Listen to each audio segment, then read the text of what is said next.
Hello అండి, welcome to the night dinner vlog.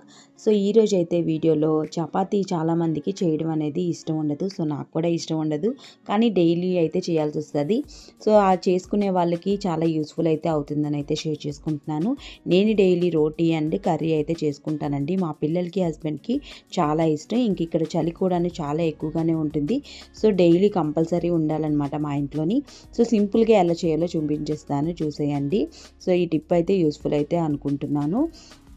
And మా చిన్న పాపకైతే అసలు తినిపించక్కర్లేదండి. ఇంకా సోది చెప్తున్నాను అనుకుంటున్నారు కదా, సో వీడియోలోకి అయితే వెళ్ళిపోదామండి.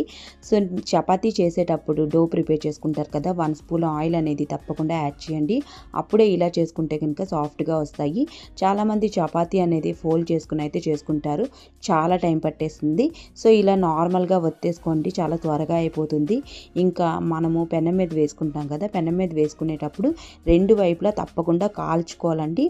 సో కాలాకే మనం నెయ్యి కానీ ఆయిల్ కానీ అప్లై చేసుకోవాలి. నేను చాలా తక్కువ ఆయిల్ వేసి అయితే చేసుకుంటాను, డైలీ చపాతీ చేస్తాను కాబట్టి చాలా తక్కువ ఆయిల్ అయితే అప్లై చేసుకుంటాను. సో ఈ విధంగా చాలా ఈజీగా అయిపోతాయి. సో తప్పకుండా ఇలా ట్రై చేసి చూడండి, చాలా సాఫ్ట్గా కూడా వస్తాయి. డో ప్రిపేర్ చేసుకున్నప్పుడు మాత్రం తప్పకుండా ఆయిల్ని అయితే వేసుకోవాలి, అలాగే సాఫ్ట్గా అనేది కలుపుకోవాలి. వీడియో నచ్చితే తప్పకుండా లైక్ చేసి ఒక సబ్స్క్రైబ్ అయితే చేసుకోండి. Thank you.